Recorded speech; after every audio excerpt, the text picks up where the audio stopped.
Hello everyone, and we will be looking at the upcoming winter storm that will be impacting portions of the plains as well as the south. However, before we could get into the forecast, be sure to subscribe to the channel if you are new and turn on post notifications so you won't miss a single upload or live stream. Right now we are currently looking at the future radar, and as you can see, we are seeing this winter storm at low pressure forming right over the Oklahoma Panhandle right around 3 p.m. today. So this low pressure is developed now. Let's go ahead and go forward to around January 6th at about 6 a.m. and we are starting to see some snow accumulating in portions of the Dakotas, Nebraska, and maybe even some ice and mix in portions of southwestern Minnesota, and mainly rain showers for portions of Kansas, Missouri, Iowa, and southeastern Nebraska. Moving forward here to around January 6th at 12 p.m. Central Standard Time, and we are still seeing those rain showers extending all the way down here into southeastern Texas, and that low pressure down here in just right over Dallas there about lunchtime tomorrow. And you can still see that snow, even heavier snow, moving into western portions of Iowa, and you see some lighter snow showers beginning in the more central parts of South Dakota. Let's go ahead and move on here to around January 6th at 6 p.m. and still that low pressure right near the Dallas-Fort Worth area, and even some severe weather could be possible tomorrow. We do have a 2% risk for tornadoes and a marginal risk for overall severe weather. And you can definitely see some yellow in there, so that's meaning some more heavier rain showers and possibly even thunderstorms starting to develop in more of this eastern portion of Texas.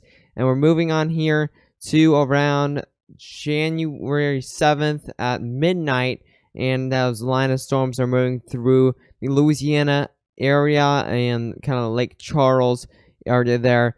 And we are still seeing that snow up here in the central part of the U.S. We are still seeing that snow. Definitely could see a couple inches from this, and I'm saying up to 6 or 7 inches of snow in some of these areas, but mainly widespread. 3 to 4 inches is pretty likely. And let's move on here to around January 7th at 6 a.m. And those rain showers are starting to move into the southeast now. And still snow showers over here. And even some more heavier snow moving into the Kansas City and Springfield, Missouri area as we move into January 7th, kind of those morning hours. And we're getting to around lunchtime of January 7th. Still those rain showers moving through the southeast now, moving through Alabama and starting to move through Georgia now. And around 3 p.m., or let's actually go back here to around 3 p.m. January 7th, and still rain showers moving through the southeast. Let's get to around January 8th. This is going to be around midnight here, and you're starting to see snow in northern Georgia, now moving into western portions of North Carolina, and even Alabama, northeastern Alabama, could definitely see some snow, and even some more snow is going to be expected for the north central portion of the U.S., including the Dakotas, and Nebraska even could see some more snow for January 8th. Let's get to around 6 a.m. on January 8th, and still some snow moving through the areas of eastern Tennessee and western North Carolina. Still some snow moving through northern portions of Georgia there, and those snow showers are starting to move out of Georgia as we speak. Around January 8th at 3 p.m. those snow showers really start to dissipate over the southeastern portions of around North Carolina and Georgia in those types of areas, and still some rain showers lingering over the eastern portions of North Carolina. Now, the total accumulated snowfall from this winter storm, to go forward here, and this is the snow for the central portion of the U.S.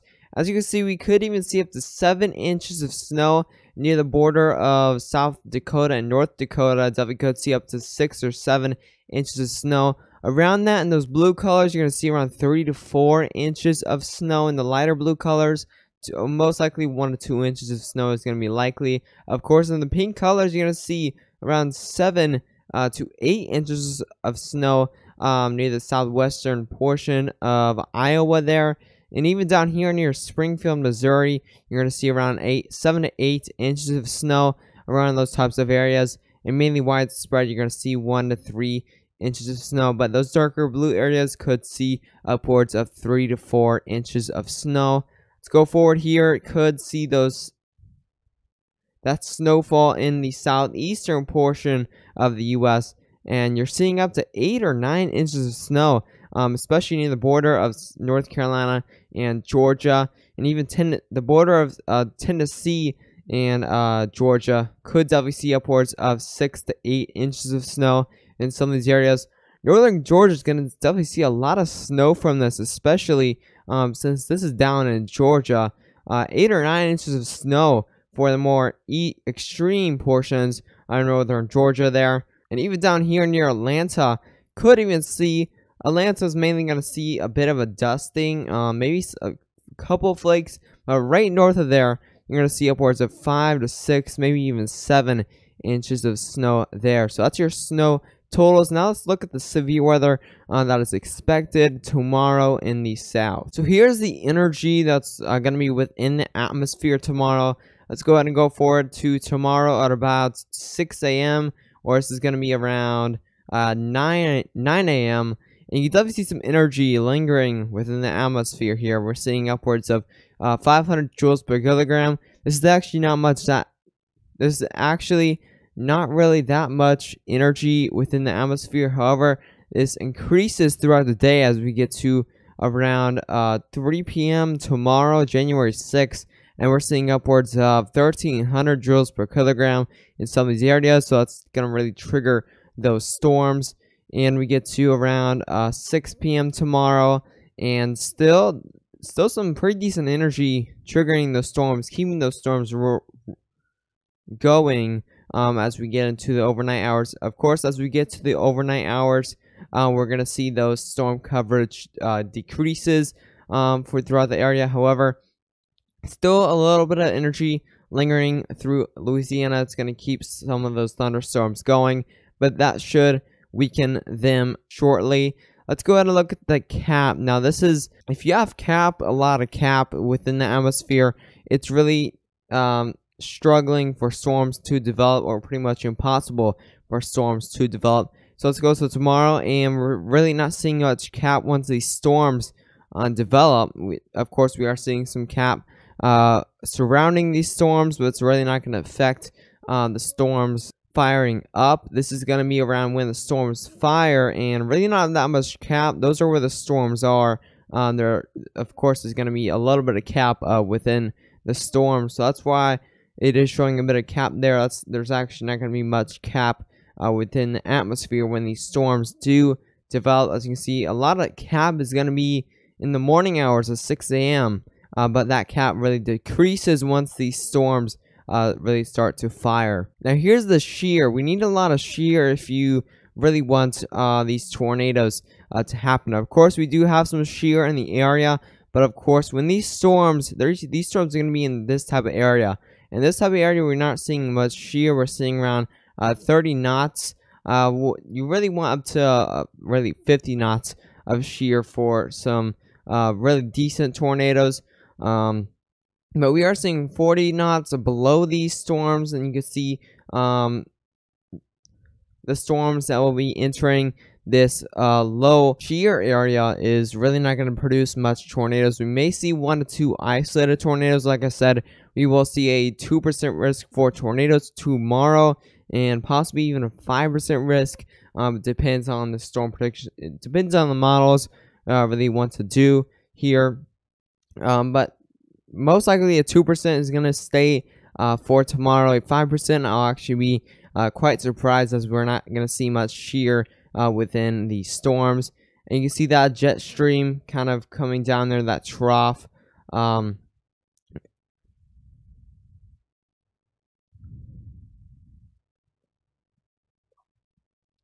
Now, the supercell composite is the risk for supercells developing. Let's go ahead and go over to tomorrow when these storms do develop. And it's going to be at its highest point around 5. So, really not a big chance for supercells to develop. Of course, that chance is still there, but it's not really a big chance for supercells to develop. I'm expecting 1 to 2 isolated supercells to develop in this type of area, so it's going to be kind of my hotspot area for tomorrow if these storms really do get triggered by that cape. And really, if all these ingredients come together, we may see 1 to 2 isolated tornadoes, but it's not going to be anything, of course, EF2 plus or higher. It's going to be mainly those isolated weak tornadoes that really do not last long. If you did enjoy the forecast, be sure to subscribe to the YouTube channel and be sure to share this video with any friends or family that may like this type of content or may want an update on the winter storm or the severe weather that will be hitting portions of Texas, and of course the winter storm that will be hitting portions of the plains and the southeast. But anyways, stay safe.